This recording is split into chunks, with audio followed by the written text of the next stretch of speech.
오늘 읽은 말씀을 가지고 남은 때를 어떻게 살까? 육체의 남은 때를 어떻게 살까? 제목으로 함께 은혜를 받으려고 합니다. 올해도 이제 한 달 조금 못 남았습니다. 한 해 마지막이 가까워진 만큼 우리의 인생의 종말도 가까워지고 또 우주인 종말도 훨씬 더 가까워진 것이 사실입니다. 성경은 항상 우리에게 스스로 이것들을 잘 일깨워주고 있죠. 오늘 본문에도 만물의 마지막이 가까이 왔으니 7절에 그렇게 말하고 있지 않습니까? 사도 바울도 로마서 13장 12절에 밤이 깊고 낮이 가까웠으니 그러므로 우리가 어둠의 일을 벗고 빛에 가봅시다. 빌립보서 4장 5절에도 주께서 가까우시니라. 야고보서도 야고보서 5장 8절에 주의 강림이 가까우니라. 내가 이제는 가까웠다 하는 사실을 자꾸 우리에게 일깨워주는 것을 볼 수가 있습니다. 여러분, 성경의 시간 개념은 직선이에요. 돌고 도는 윤회가 아닙니다. 시작이 있으니까 반드시 끝이 있는 것입니다. 종말이 있고 오메가 포인트가 있다는 말씀인 것입니다. 이렇게 믿고 사는 것이 성도예요. 그렇다면 만물의 마지막이 무엇입니까? 최후 심판의 날이 되겠죠. 우리 구원의 완성의 날이 될 것입니다. 모든 인류가 하나님 앞에 서야 되는 날인 것입니다. 지금 자녀들의 기말고사 기간 우리가 이미 경험을 통해서 알고 있습니다만요, 누구나 할 것 없이 시험지를 손에 잡으면 아주 심각해질 수밖에 없는 것입니다. 보세요. 모른다고 누구에게 물어볼 수가 있습니까? 모른다고 책을 뒤적일 수가 있습니까? 홀로 답안지를 써야 되는 것입니다. 우리 모두에게도 이와 같이 하나님 앞에 서야 할 날이 가까워오고 있다는 것입니다. 사실 우리가 살고 있는 세상은요, 온통 종말의 징조로 가득합니다. 저는요, 멀리 밖에서 이 종말의 징조를 찾으려고 하지 않습니다. 우리 교회와 내 자신 속에서 쳐다보아도요, 얼마든지 이런 현상들이 우리 가운데 가득한 것을 볼 수가 있습니다. 오래 믿은 사람들을 한번 생각해 보십시오. 10년 전의 내 모습과 지금의 내 모습 가운데서 어떤 때가, 지금이 그때가 주님을 더 가까이 있는지 아니면 더 멀리 있는지 한번 생각해 보시길 바랍니다. 아마 대부분요, 10년 전과 비교했을 때 우리 자신이 하나님 앞에 설 자신이 없다는 생각이 훨씬 더 많이 들 것 같아요. 그렇다면 이것이 우리 속에 있는 말세의 징조인 것입니다. 이제 만물의 마지막에 가까워진 지금 우리의 육체의 남은 때를 어떻게 살아야 할 것입니까? 종말을 사는 시대에 이 종말을 사는 우리의 윤리가 무엇일까 하는 것을 우리가 본문을 통해서 좀 도전을 받고 은혜를 받고 새로워지는 축복이 있기를 주님의 이름으로 축원합니다. 사도 베드로는 우리에게 첫 번째 이렇게 고민하고 있습니다. 정신을 차리고 깨어서 기도하라. 지금 우리 중고대 청년들 기말고사 기간 아닙니까?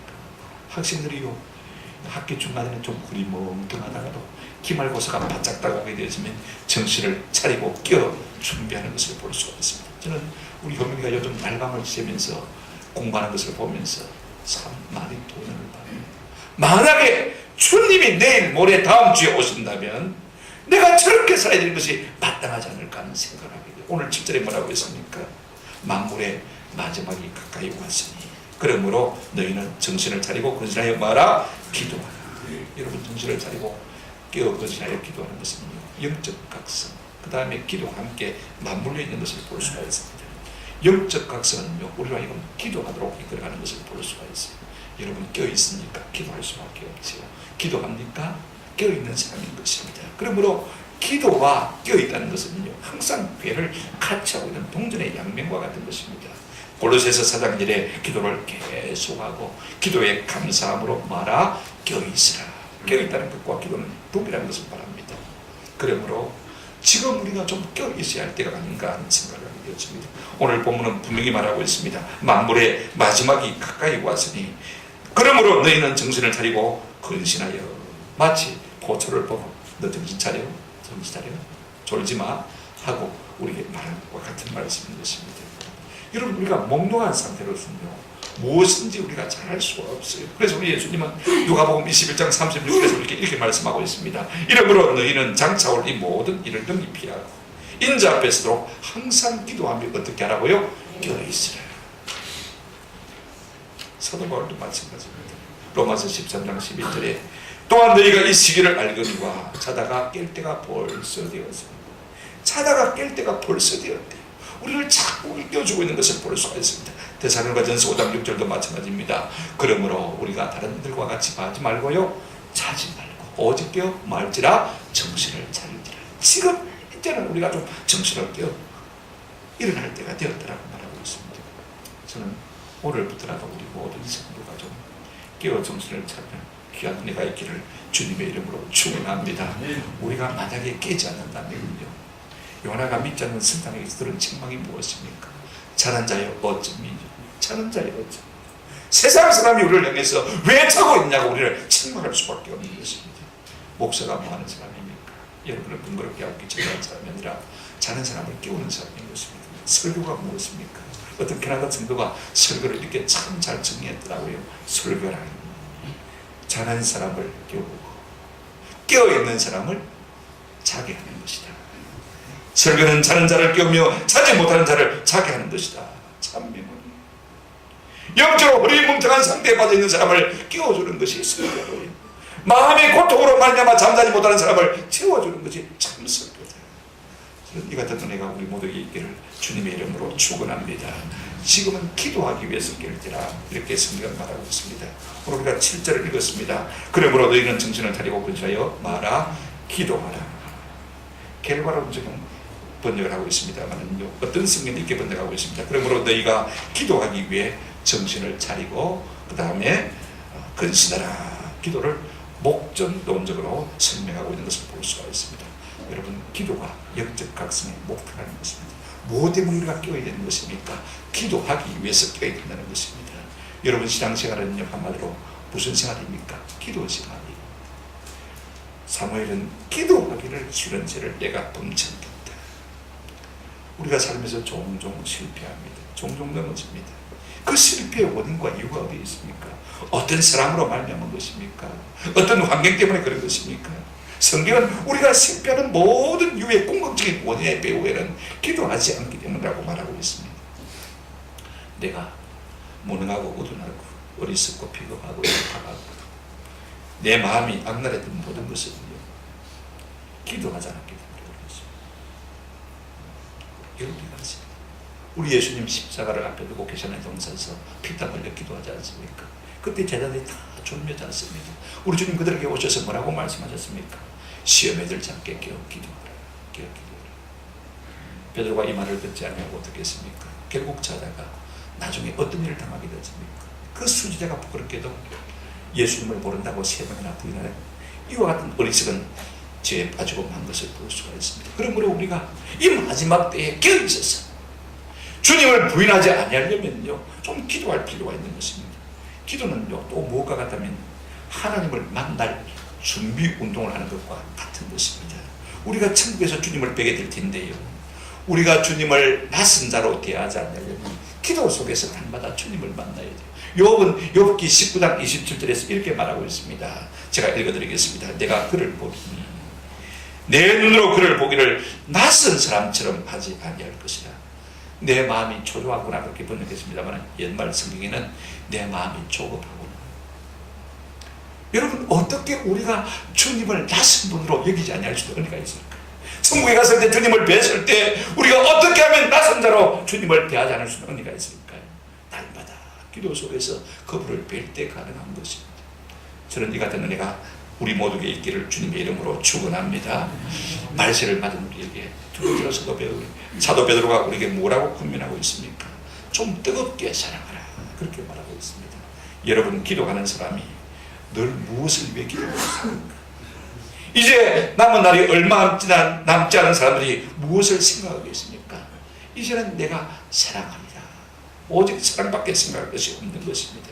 8절에 이렇게 말하고 있습니다. 무엇보다도 뜨겁게 서로 사랑할지니 사랑은 허다한 죄를 덮느니라.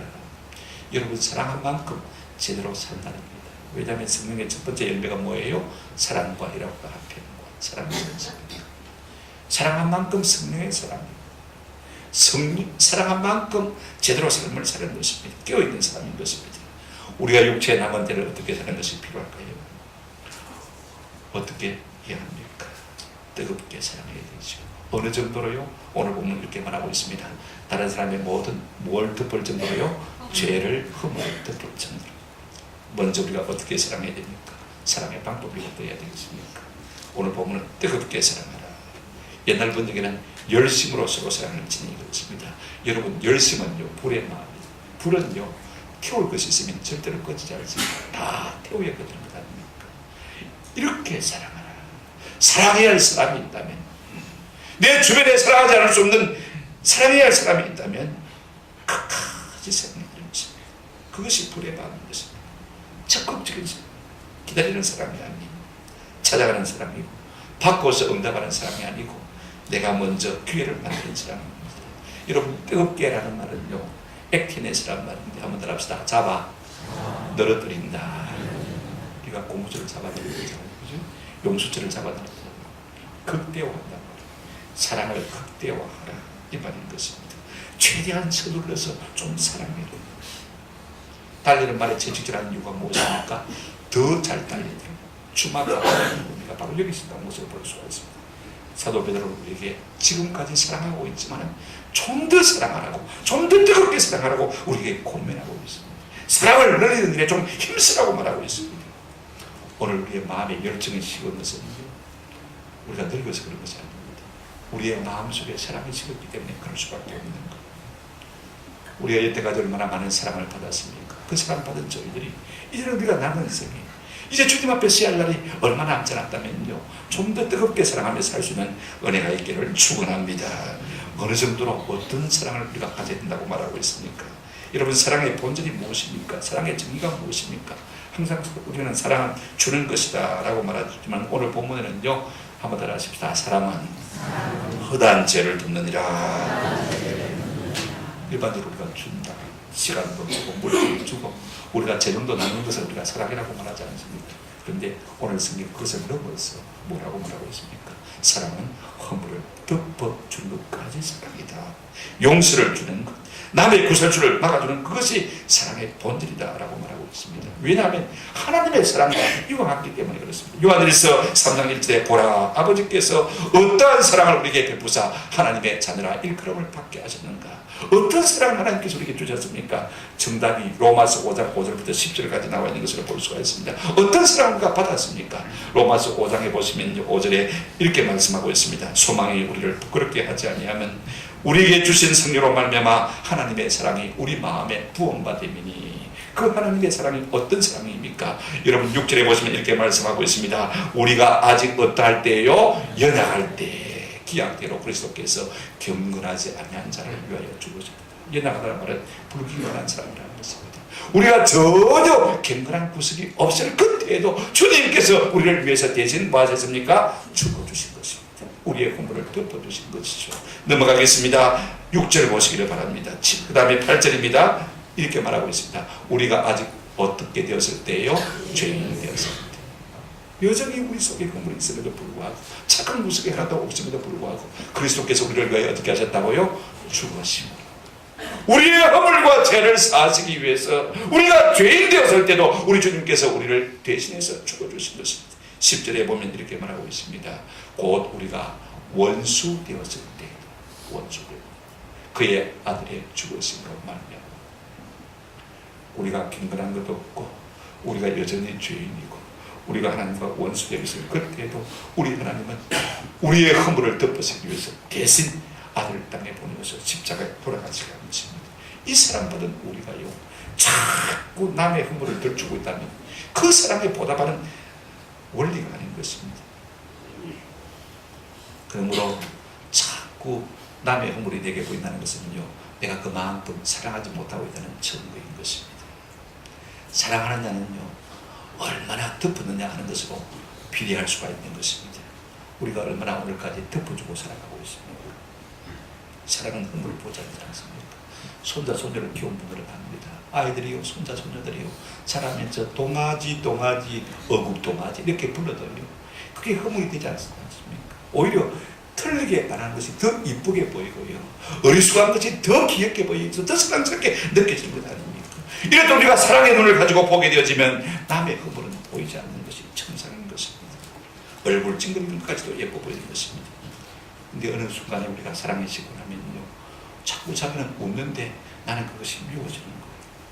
뭐가 좋아서 웃었는데 자꾸 섬겨주는 거예요. 여러분, 왜 이런 인상을 하는 것입니까? 그가 변한 것은 아닙니다. 옛날과 조금도 달라진 것이 하나도 없어요. 단지 내 마음에 무엇이 식었기 때문에 그렇습니까? 사랑이 식었기 때문에 그런 것입니다. 성경 말합니다. 우리가 이 마지막 때를 어떻게 살 것인가? 사랑하되, 뜨겁게 사랑하되 남의 허물을 덮기까지. 남의 허물을 덮어주지 아니할 것 같으면 사람 말도 하지 말아라, 이렇게 말하고 있는 것을 볼 수가 있습니다. 여러분, 물질을 준다고 사랑합니다. 내 의를 주는 것이 사랑인 것입니다. 어느 가정에 날로 잘못되어가는 아들을 보다 못한 아버지가 도무지 견디는 수 없어서 미약 못 살겠다, 집 나가라. 아들이 나갔어요. 나갔다가 살아보니까 혼자 살기 힘들거든요. 다시 돌아왔습니다. 다시 쫓아버렸어요. 조금도 달라진 것이 보이지 않기 때문에 그렇습니다. 어머니는 이 아버지와 아들 사이에서 참 마음이 아팠습니다. 물론 아버지 마음도 편찮았겠죠. 그렇게 살던 어느 날 아버지가 갑자기 교통사고로 임종을 받게 되었습니다. 숨이 넘어가는 시각입니다. 아버지는 안타까운 마음으로 숨을 몰아쉬면서 힘겹게 뭐라고 말합니다. 어머니가 입에다 귀를 갖다 댔습니다. 뭐라고 말했습니까? 여보, 애한테 용서했다고 말해줘. 애한테 이미 용서했다고 말해줘. 지금 그 말을 하고 있는 거예요. 그리고는 눈을 감았습니다. 여러분, 무슨 말입니까? 우리가 결국에는 다 뭐 해야 됩니까? 용서해야 되는 것입니다. 용서하는 순간이야말로 참사랑의 순간인 줄로 믿습니다. 부탁을 드립니다. 이 마지막 때를 살아가는 우리가 어떻게 살아가야 되겠습니까? 남은 한 달을 우리가 무엇하며 살아야 되겠습니까? 남의 행복이 보이지 않을 정도로 사랑하는 은혜가 있기를 주의 이름으로 축원합니다. 부지런히 덮는 은혜가 있기를 바랍니다. 여러분, 신살이 넘었으면요, 우리가 남을 비판하지 말 것입니다. 좀 그래야 돼요. 이제 남은 날도 얼마 안 남잖아요.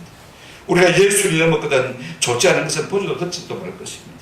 입을 열면 덕담이 날 것이고 남의 좋은 말을 할 것이지. 왜 그렇습니까? 좋은 말만 하고 살기에도 시간이 많으니까 빠듯한 거. 내 허물은 태산 같지 않습니까?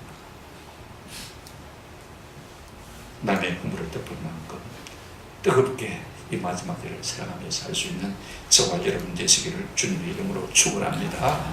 마지막으로 사도 베드로는 우리에게 어떻게 고민하고 있습니까? 이 마지막 때를 우리가 어떻게 살라고 말씀하고 있습니까? 종말을 사는 우리에게 사도 베드로는 선한 청지기와 같이 서로 봉사하라라고 말하고 있습니다. 여러분, 깨어있으면 기도하게 되고요, 기도하면 사랑할 수밖에 없고, 사랑하면 동시에 섬김이 따라갈 수밖에 없는 것입니다. 여러분, 영적 각성은요, 세 가지 요소로 어우러져 있습니다. 기도와 사랑과 봉사, 섬김으로 이렇게 어우러져 있는 것을 볼 수가 있습니다. 이 셋이 하나지 여럿이 객탄고 아닌 것입니다. 근데 우리는 기도한다고 하면서도, 사랑한다고 하면서도요, 좀 섬기자, 봉사하자, 시간 좀 내라 그러면 시간 없다고 그러고 돈 없다고 그러고 재능 없다고 그러고 자꾸 뒤로 발을 빼는 것을 볼 수가 있습니다. 물론 우리가 섬기기 위해서는 시간도 필요하고 재능도 필요하고 또 물질도 필요한 것이 사실입니다. 그러나 우리가 한 가지 알아야 될 것은요, 한번 더 하십시다. 하라고 하실 때는 이미 하나님께서 주셨습니다. 또 주실 것이라는 확실한 보장이 있는 것입니다. 아무리 내가 시간이 없어도 하나님이 하라고 하셨다면요, 시간 주실 줄로 믿습니다. 아무리 내가 재능 없어도요, 하나님이 하라고 하셨다면요, 하나님께서 합당한 재능을 주시는 것입니다. 아무리 내가 돈이 없어도 하나님이 하라고 하셨다면요, 누구를 통해서든지 그 돈 주실 것입니다. 먼저 구절을 보시기 바랍니다. 서로 대접하기를 뭐 없이 하고요, 원망 없이 하고. 지금까지 내가 나를 위해서 살아온 것도 충분합니다. 이제는 좀 남을 위해서 살라고 말씀하고 있습니다. 이제 우리가 먹을 만큼 먹었지 않습니까? 그죠? 좀 남은 시간에 좀 덜 먹고 살아도 괜찮을 것 같아요. 이제 나를 기쁘게 한 시간들이 충분하지 않습니까? 이제는 좀 남을 기쁘게 하며 살 수 있는 그런 은혜가 있었으면 좋겠습니다. 오늘 본문에 서로 대접하기를, 앞에 가로 손님 대접하기를, 이 의미가 조금 빠져있는 것 같아요. 여러분, 세상 사람들도요, 끼리끼리는 잘 우리보다 훨씬 잘죠. 오늘 우리 성도들은요, 이 단계를 조금 넘었어요. 끼리끼리 서로 대접하고 섬기는 것보다도요, 좀 교회 안에서 낯선 사람도 나하고 잘 어울리지 않는 사람도 이렇게 좀 섬기며 대접하며 살라라고 말씀하고 있는 것을 볼 수가 있습니다. 오늘 우리의 섬김을 기대하고 있는 사람들 참 많습니다. 기다리고 있는 사람들 많습니다. 우리의 손이 닿기만 하면요 살아 벌떡 일어나고 움직이는 사람들이 우리 주변에는 얼마든지 있는 것입니다. 그러나 꼭 우리가 기대해야 합니다. 한번 합시다. 원망 없이 하고 불평하지 마십시오. 징징을 들어가시기 바랍니다. 이것은 억지지 자원이 아닌 것입니다. 섬김은 말이 아닙니다. 섬김은요 낙심이 아닙니다. 섬김이 순수하고 깨끗하려면요 원망과 불평이 없어야 되는 것입니다. 이까지 깨끗한 마음으로 우리가 좀 낯선 사람들을 대할 수 있는 은혜가 있기를 주님의 이름으로 부탁합니다. 두 번째로 뭐라고 말하고 있습니까? 10절 한번 같이 읽어보십니다. 시작. 각각 은사를 받은 대로 하나님의 여러 가지 은혜를 맡은 선한 청지기 같이 서서 각각 은사를 뭐한 대로요? 받은 대로 하나님께서 우리에게 주신 것이 있다고 말하고 있습니다. 하나님이 우리에게 주시지 않고 요구하는 법이 없어요. 다 주었기 때문에 할만하기 때문에 하라고 말씀하신 것을 볼 수가 있습니다. 심리학자들은 그렇게 말합니다. 우리 모든 사람이 한 사람도 예 없이요 1000명 중에 1등 할 수 있는 한 가지 은사를 가지고 있다고 말합니다. 내가 공부는 1등은 못하지만은요 운동은 1등 할 수 있습니다. 공은 내가 축구를 하는 것은 1등을 못하지만은요 테니스는 내가 1등 할 수 있는 요소가 있다는 것입니다. 1000명 중에 뭐든지 1등 할 수 있는 것은 1등인 것입니다. 무슨 말입니까? 우리 모든 성도는요 큰 집에 각기 다른 도구와 같은 것입니다. 다른 도구. 우리 모든 성도는요 몸에 다른 장기와 같은 것입니다. 무슨 말이냐면요 한 사람도 외에 없이 교회 안에는 필요 없는 사람이 없다는 것입니다. 다 필요하기 때문에 하나님께서 우리를 여기에 두신 줄로 믿습니다. 누구나가 다 용이한 존재라는 것입니다. 그러므로 선한 청지기같이 뭐라고요? 봉사하라. 우리 하나님께서 우리를 청지기로 부르셨습니다. 여러분 청지기는 노예와는 달라요. 청지기는 자발성도 있고 그 다음에 위에서 시키는 대로 또 따라야 할 그 복종성도 있는 것을 볼 수가 있습니다. 내가 얼마든지 마음의 지혜를 따라서 소원을 따라서 일할 수가 있는 것입니다. 한 가지 우리가 꼭 기억해야 될 건 있습니다. 여러분 우리가 다 찬양대원 될 수가 없습니다. 다 주일학교 교사, 다 구역장 할 수가 없습니다. 한 가지를 다 할 수가 없는 것입니다. 우리가 다른 은사를 따라서요. 좀 그렇게 쓰길 필요가 있어요. 저는 그렇게 말씀을 드리고 싶습니다. 그러므로 우리는요 소수의 사람들 교회 모든 일을 다 하도록 내버려 두지는 안 됩니다. 이 말은 무슨 말이냐면요 어떤 소수의 사람이 교회 모든 일을 독점하려고 해서도 안 돼. 소수의 어떤 사람들이 모든 일을 다 하도록 우리가 수수방관해서도 안 된다는 말인 것입니다. 독점하려고 하지도 마시고 알아서 잘하겠지 수수방관도 하지 마시고 은사를 따라서 열심히 선한 청지기같이 마라 봉사하라. 이것이 말세의 종말을 맞는 우리 성도의 삶의 자세인 것입니다. 그런가 하면 상호 보완해야죠. 서로라는 말이 여기 항상 나와 있습니다. 나는 항상 주는 사람일 수가 없습니다. 나는 항상 받는 사람이 되어서만도 안 되는 것입니다. 한번 더 합시다. 섬김을 받는 것도 섬김입니다. 섬김을 받는 것도 때로는 섬김입니다. 한 가지 꼭 기억해야 될 것이 있습니다. 11절 말씀 우리 한번 같이 읽읍시다. 시작. 만일 누가 말하려면 하나님의 말씀을 한 것 같이 하고 누가 봉사하려면 하나님이 하는 것 같이 하라. 이는 범사의 예수 그리스도로 말미암아 하나님이 영광을 받으시게 하려 하니 그에게 영광과 권능이 세세 무하도록 합니다. 여러분 우리가 섬길 때 내 것 가지고 간다, 내 힘으로 간다 그런 생각을 추구도 갖지 않기를 바랍니다. 내가 드러나면 누가 영광을 받지 못합니까? 하나님 영광 받을 수가 없어요. 사실 내가 하나님 앞에 받지 않은 것이 어디 있습니까? 제가 그저께 우리 흑인 바락 오바마 대통령의 그 취임 연설문 가운데 아주 귀한 말을 하나 발견했습니다. 당신의 것은 당신의 것이 아닙니다. 요지. 당신의 것은 당신의 것이 아닙니다. 당신이 이룬 모든 것은 당신이 이룬 것이 아닙니다. 누군가가 도와줬기 때문에 당신이 그렇게 됐다. 하나님이 오늘 여기까지를 인도해 주셨기 때문에 우리가 여기까지만큼 하고 사는 거예요. 그렇다면 이제는 우리가 어떻게 됩니까? 그것으로 남을 섬겨야 되는데, 나를 드러내고 자꾸 내 윗신, 내 체면을 자꾸 앞세운다면요, 하나님은 영광 받을 수가 없는 것입니다. 봉사자의 자세가 무엇입니까? 최선을 다하고, 그럼에도 불구하고 하나님, 나는 무익한 존재입니다. 이 자세가 참 좋은 거예요. 우리가 어떻게 하면 천사처럼 될 수가 있습니까? 내가 하는 모든 일을 가리고 덮고 숨기고 섬기면 천사처럼 되어질 것입니다만은요, 내가 하는 모든 일을 들추어내고 내가 하는 모든 일을 떠벌리고 자랑하고 광고하면 점점 악마처럼 변해갈 수밖에 없는 것입니다. 우리는 힘써서 이르되 이 마지막 때에 절대로 자기를 드러내지 않을 수 있는 은혜가 있기를 주님의 이름으로 축원합니다. 말씀을 뵙습니다. 우리는 이 마지막 시대를 피부로 느끼며 살아가고 있습니다. 우리가 입버릇처럼 말하지 않습니까? 말세다.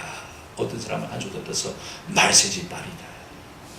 그런데 여러분, 우리가 이렇게 말은 하고 생각을 합니다만은요, 우리의 삶이 과연 거기에 따라 걸맞게 변화되고 있는 것, 한치도 우리의 삶은 요동치 않는 모습을 종종 우리가 느끼고 있습니다. 생각 따로, 기도 따로, 말 따로, 행동 따로 국밥인 우리의 삶을 발견하고 있습니다. 정말로 우리가 정말 의식을 그렇게 피부로 느끼고 있다면요, 기도할 수밖에 없고, 그렇게 정말로 주님의 날이 가까웠음을 우리가 깨달으면 깨달을수록 지갑은 닫고 지갑은 열고요, 입은 닫을 수밖에 없는, 정말로 주님의 날이 가까웠다면 이제는 내 날이 얼마밖에 남지 않은 줄 알고 동분서주하며 내 모든 에너지를 소진하기 위해서 애쓸 수밖에 없는 것입니다. 저는 밤에 누울 때마다 내일 아침에 일어나겠다는 생각이 참 많이 들어요. 3단계로 제가 잠이 들어요. 몸이 쑥 에너지가 빠져가는 생각. 주님, 내가 아침에 눈을 뜰 수 있겠습니까? 그렇게 묻고 잠들 때가 참. 여러분, 우리가 잠들면요, 썩어 무드러지면 아무런 육신인데 뭘 하고 이거 참고 아끼겠습니까? 우리의 몸을 가지고 주 영광 위에서 되시는 은혜가 있기를 주님의 이름으로 축원합니다. 이제 남은 생에 나를 위해서 살아온 것이 족하지 않습니다. 그렇다면 이제는요, 좀 받은 은사대로 우리가 남을 섬기면서 살 수 있는 그런 은혜가 있으면 좋겠습니다. 정말로 우리가 만물의 마지막 때가 가까웠다면 오늘 우리의 관심사, 우리의 생각하는 바가 무엇입니까? 과연 우리에게 정말 의식이 있습니까? 노후 준비는 철저하게 하는데 주님 만날 준비는 하지 않는다면 참 이율배반적이지 않습니까? 우리가 주님 당장 내일 오신다면 어떻게 주님을 맞이할 수 있겠습니까? 무엇을 하다가 주님 앞에 설 것입니까? 이제부터라도 우리가 정신을 차리고 건실하여서 한번 합시다. 기도합시다. 사랑하십시다. 사랑하되 뜨겁게 사랑하시고, 사랑하되 남의 허물이 보이지 않을 정도로 사랑하시고, 우리가 어떻게 살아야 되겠습니까? 좀 낯선 사람에게도 좀 섬기고 대접하고 선한 청지기같이 좀 열심으로 봉사해주는 은혜가 있기를 주님의 이름으로 축원합니다. 기도와 사랑과 봉사야말로 주님 만날 최상의 준비인 것입니다. 이 이상이 없을 것 같아. 이것이 바로 영적인 각성의 궤를 같이 하고 있는 것을 볼 수가 있습니다. 육체의 남은 날을 어떻게 살겠습니까? 오직 기도와 사랑과 봉사로 남은 생을 가장 아름답게, 가장 의미 있게 곱해가는 저와 여러분 되시기를 우리 주님의 이름으로 축원합니다. 아멘.